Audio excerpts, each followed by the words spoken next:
नमस्कार, मैं हूं आपके साथ शिप्रा झा और आप देखना शुरू कर चुके हैं देश का पहला समझाने वाला बुलेटिन खबर तो समझिए। इस आधे घंटे में हम आपको दिन भर की सबसे चर्चित खबरें दिखाते हैं और खबरों के मायने भी समझाते हैं। लेकिन आइए उसके पहले जल्दी से जान लेते हैं आज की 4 बड़ी खबरें जिसके मायने हम आपको समझाने वाले हैं। सबसे पहली खबर होगी आरजेडी कांग्रेस पर पीएम मोदी के निशाने को आपको समझाएंगे। समझिए नीतीश को मोदी ने लाडला मुख्यमंत्री आखिर क्यों कहा। विपक्ष पर योगी के सनातनी प्रहार के मायने आपको बताएंगे और जानिए सड़क दुर्घटना में हर घंटे कितनी मौत होती है। शुरुआत लेकिन सबसे पहले बिहार दौरे पर आए प्रधानमंत्री नरेंद्र मोदी ने भागलपुर की धरती से आरजेडी और कांग्रेस पर आज जमकर प्रहार किया है। पीएम मोदी ने कहा कि जो लोग पशुओं का चारा खा सकते हैं वे परिस्थितियों को कभी नहीं बदल सकते। ऐसे लोग पहले राम मंदिर का विरोध करते थे, अब महाकुंभ पर भद्दी भद्दी बातें कर रहे हैं। इन्हें बिहार के लोग माफ नहीं करेंगे।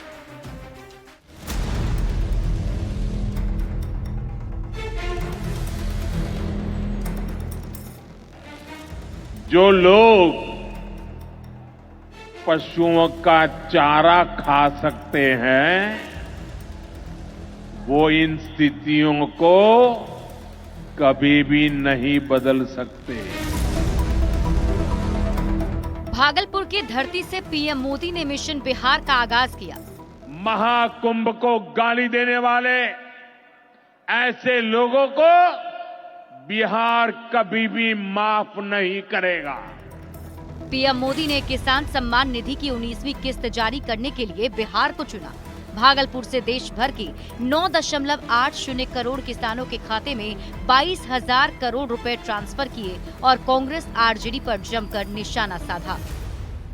जो लोग पशुओं का चारा खा सकते हैं वो इन स्थितियों को कभी भी नहीं बदल सकते। एनडीए सरकार ने इस स्थिति को बदला है। पीएम मोदी ने कहा कि जो लोग पशुओं का चारा खा सकते हैं वे स्थितियों को कभी भी नहीं बदल सकते। छोटे किसानों का हक पहले बिचौलिए हड़प लेते थे, लेकिन अब मोदी और नीतीश कुमार किसानों का हक किसी को नहीं खाने देंगे।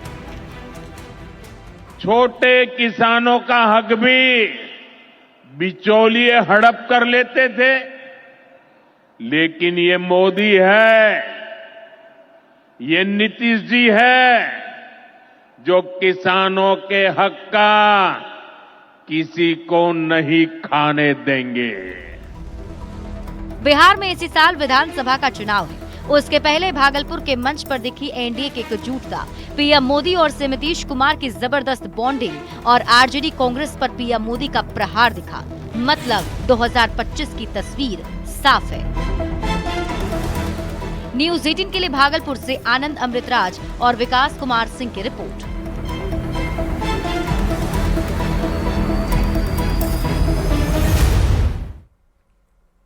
और आइए अब बिहार की धरती से आरजेडी कांग्रेस पर पीएम मोदी के निशाने को समझते हैं। दरअसल बिहार में इसी साल विधानसभा का चुनाव है और राजनीतिक दल अब पूरी तरह से चुनावी मोड में आ चुके हैं। 2025 में बिहार के अंदर एनडीए वर्सेस आईएनडीआईए गठबंधन के बीच सीधा मुकाबला है। मतलब एक तरफ एनडीए है तो दूसरी तरफ इंडिया ब्लॉक है। 2025 बिहार विधानसभा चुनाव के लिए एक तरह से दोनों ही गठबंधनों की टीम करीब करीब तय हो चुकी है और हम आपको ये टीम की तस्वीर भी दिखा रहे हैं ग्राफिक्स के जरिए। आप समझिए, एनडीए में बीजेपी, जेडीयू, चिराग पासवान की एलजेपी-आरवी, जितन राम मांझी की पार्टी हम और उपेंद्र कुशवाहा की पार्टी आरएलएम शामिल है। एक तरफ आप देख रहे हैं और दूसरी तरफ महागठबंधन में राहुल गांधी की कांग्रेस, तेजस्वी यादव की आरजेडी और लेफ्ट की पार्टियां शामिल है। मतलब साफ है कि 2025 में सीधा मुकाबला है। तो पीएम ने भी आरजेडी और कांग्रेस पर सीधा सीधा हमला आज मंच से बोल दिया। पीएम मोदी ने अपने पूरे भाषण के दौरान 6 बार जंगल राज और 3 बार कांग्रेस का जिक्र किया है। पीएम मोदी ने अपने भाषण में आरजेडी और कांग्रेस पर, दोनों ही पार्टियों पर भ्रष्टाचार का आरोप लगाया। जंगल राज की यादें लोगों को याद दिलाई और पशुओं का चारा खाने की बात भी पीएम मोदी ने मंच से की। पीएम मोदी के निशाने के जरिए अब आप खबर तो समझिए। देखिए, लालू राज को आगे रखकर लड़ा जाएगा ये पूरा चुनाव। मतलब लालू प्रसाद के वक्त में जो बिहार था उसकी बातें बताई जाएगी। जंगल राज, चारा घोटाला, विकास और हिंदुत्व प्रमुख मुद्दा इस बार होने जा रहा है।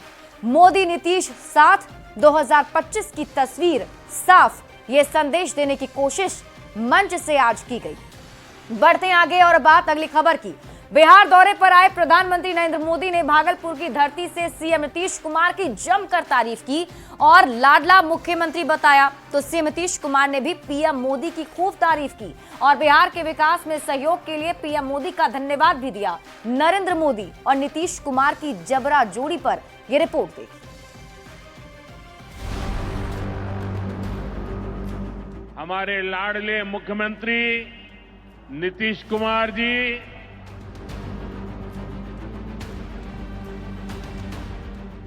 देश में 28 राज्य हैं, 8 केंद्र शासित प्रदेश हैं, 21 राज्यों में एनडीए की सरकार है, अकेले 14 राज्य में बीजेपी की सरकार है। लेकिन प्रधानमंत्री नरेंद्र मोदी का लाडला मुख्यमंत्री कोई बीजेपी का नेता नहीं, बल्कि बिहार के मुख्यमंत्री नीतीश कुमार हैं।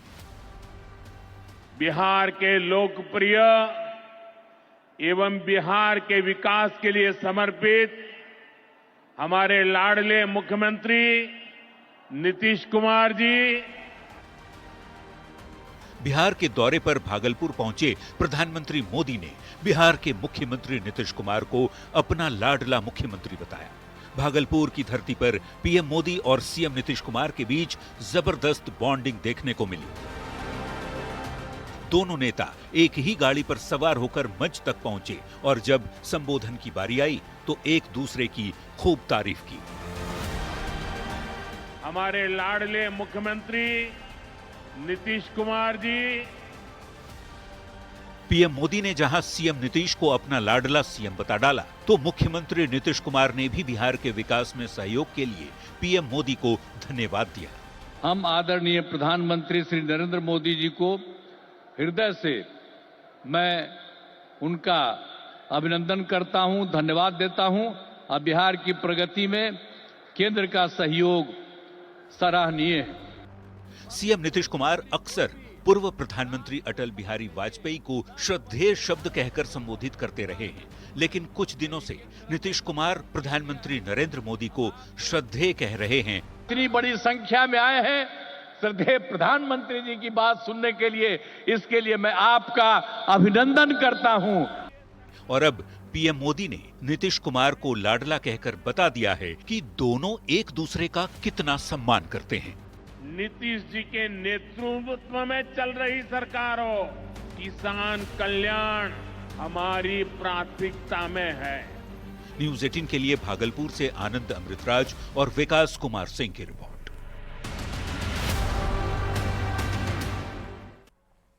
और अब समझना जरूरी है कि पीएम मोदी ने नीतीश कुमार को लाडला मुख्यमंत्री क्यों कहा, तो आइए समझते हैं। दरअसल मोदी नीतीश का संबंध कोई आज का नहीं है, बल्कि ये संबंध काफी पुराना है। पीएम मोदी गुजरात के मुख्यमंत्री थे, तब नीतीश कुमार बिहार के मुख्यमंत्री थे और दोनों की पहचान विकासवादी नेता के तौर पर रही है। अब जहां पीएम मोदी देश के विकास में लगे हैं, तो सीएम नीतीश कुमार भी बिहार के विकास में लगे हुए हैं और करीब करीब 20 साल से नीतीश कुमार बिहार के मुख्यमंत्री हैं, जिसमें ज्यादातर समय बीजेपी के साथ मिलकर ही नीतीश कुमार ने सरकार चलाई है। लेकिन विपक्षी नेता बार बार बीजेपी और जेडीयू के संबंधों पर सवाल उठाते रहे हैं। गठबंधन में कंफ्यूजन क्रिएट करने की कोशिश विपक्ष की तरफ से होती रही है। लेकिन पीएम मोदी ने नीतीश कुमार को लाडला कहकर कयासबाजी पर विराम लगा दिया और यही वजह रही कि प्रधानमंत्री नरेंद्र मोदी ने आज मंच से सीएम नीतीश कुमार को लाडला मुख्यमंत्री बताया है। बढ़ते आगे, यूपी विधानसभा में बजट सत्र चल रहा है। चर्चा के दौरान सीएम योगी ने महाकुंभ को लेकर विपक्ष पर जमकर निशाना साधा है। आप ये रिपोर्ट देखिए।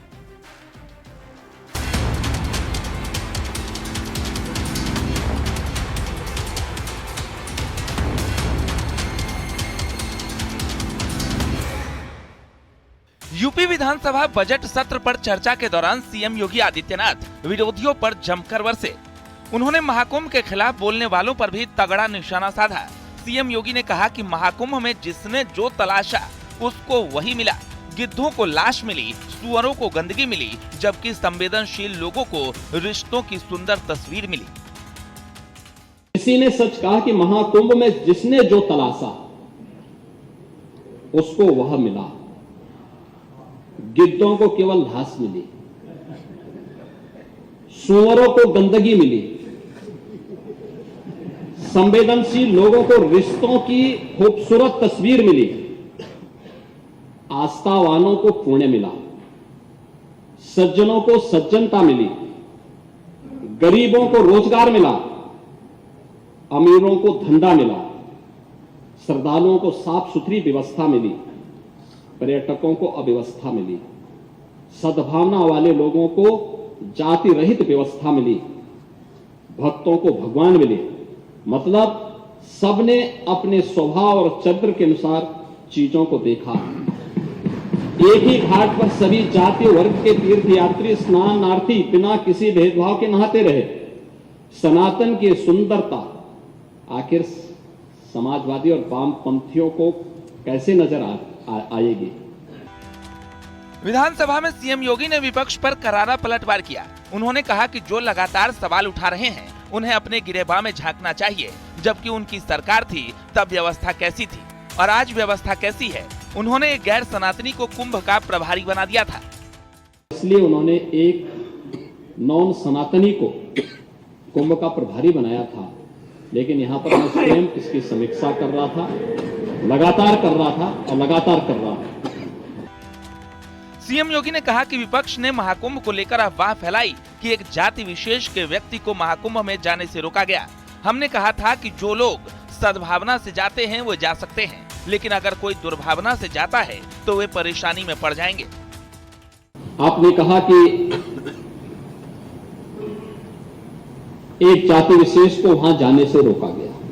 किसी जाति को रोका नहीं गया था। हम लोगों ने तो कहा था जो सद्भावना से जाएगा वो सम्मान से कुंभ में जाए, लेकिन जो सद्भावना से नहीं दुर्भावना से जाएगा तो उसकी दुर्गति भी होगी जरूर, अगर उसने कुंभ में अव्यवस्था पैदा करने का प्रयास किया। सीएम योगी ने कहा कि समाजवादी पार्टी लगातार महाकुंभ पर टिप्पणी कर रही है। इसकी मानसिकता जग जाहिर है। इनको हर चीज का विरोध करना है, काम भले ही अच्छा हो। महाकुंभ में अगर विश्व स्तरीय सुविधा न होती तो अब तक 63 करोड़ से अधिक श्रद्धालु उसका हिस्सा नहीं बनते। Bureau report, news 18।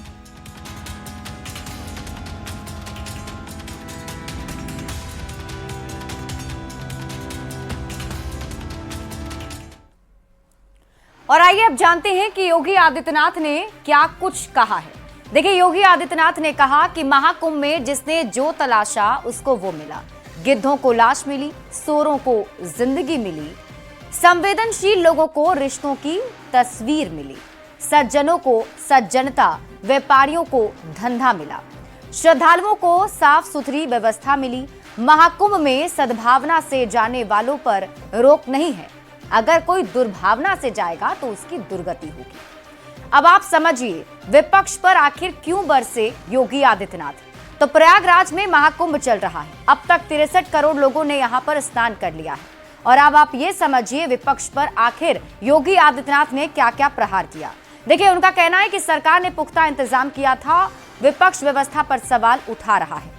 विपक्ष के आरोपों का यूपी के सीएम योगी आदित्यनाथ ने विधानसभा में जवाब दिया और एक एक करके हर उन सवालों का जवाब देते नजर आए जो विपक्ष ने सरकार पर उठाए थे। बढ़ते हैं आगे। बिहार के लिए सोमवार का दिन शामत साबित हुआ है। तेज रफ्तार की चपेट में आने से 18 लोगों की जान चली गई, जिससे बीच सड़क पर चीख पुकार मच गई। पटना के मसौढ़ी में ही 9 लोगों ने दम तोड़ दिया। इससे सवाल उठ रहे हैं कि आखिर हादसों पर ब्रेक कब लगेगा। ये रिपोर्ट देखिए। बिहार में हादसों का सोमवार, चारों ओर मचा हाहाकार। रफ्तार ने ली 18 की जान।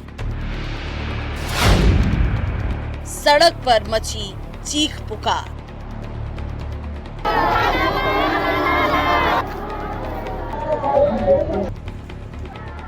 रोते बिलखते लोगों की ये तस्वीर पटना के मसौढ़ी की है, जहां तेज रफ्तार ने 7 लोगों की जिंदगी छीन ली। मसौढ़ी के नूरा पुल के पास ट्रक और ऑटो की भिड़ंत हुई, जिसमें 7 लोगों ने मौके पर ही दम तोड़ दिया। मसौढ़ी के पास ही पुनपुन के मदारपुर में भी एक भीषण हादसा हुआ। बेलगाम ट्रक ने ई रिक्शा को कुचल दिया, जिसमें धर्मेंद्र कुमार और आकाश कुमार की जान चली गई। एसडीएम ने बताया कि एक शख्स जख्मी है, जिसे इलाज के लिए अस्पताल में भर्ती करवाया गया है। उनको जो है मुआवजा का भुगतान करते हुए शव को पोस्टमार्टम के लिए भेज दिया गया है और जो घायल हैं उनको इलाज के लिए भेज दिया गया है। ये सोमवार आज बिहार के लिए हादसों का सोमवार साबित हुआ। अलग अलग जिलों में हुए हादसों में 18 लोगों की मौत हो गई, जिनमें पटना में 9, आरा में 3, सासाराम में 3, गोपालगंज, मोतिहारी और जमुई में भी एक व्यक्ति की जान चली गई। सड़क के किनारे खड़ी इस कार के परखच्चे उड़ गए हैं। इस कार का हाल देखकर आप अंदाजा लगा सकते हैं कि इस कार में बैठे लोगों का हाल क्या हुआ होगा। मोतिहारी के डुमरिया घाट में बड़ा हादसा हुआ, जिसमें 6 साल की मासूम बच्ची की मौत हो गई। गनीमत रही कि गाड़ी में बैठे 5 और लोगों की जान बच गई। अस्पताल में जिनका इलाज इस वक्त जारी है। सीतामढ़ी जानकी। और आइए अब सड़क दुर्घटना को समझते हैं। भारत में हर साल करीब 1.78 लाख लोगों की सड़क दुर्घटना में मौत हो जा रही है। भारत में सड़क दुर्घटना हर साल होती मौत करीब 1.78 लाख है और 5 साल की अगर हम बात करें तो 7.77 लाख मौतें 5 साल के अंदर हुई हैं। भारत में अगर हम सड़क दुर्घटना के प्रतिदिन हादसे की अगर बात करें, मतलब एक दिन में कितने हादसे होते हैं, उसकी अगर आंकड़ों को अगर हम उस पर एक नजर डालें तो करीब प्रतिदिन 1317 हादसे होते हैं और जिनमें से 474 मौतें हो जाती हैं।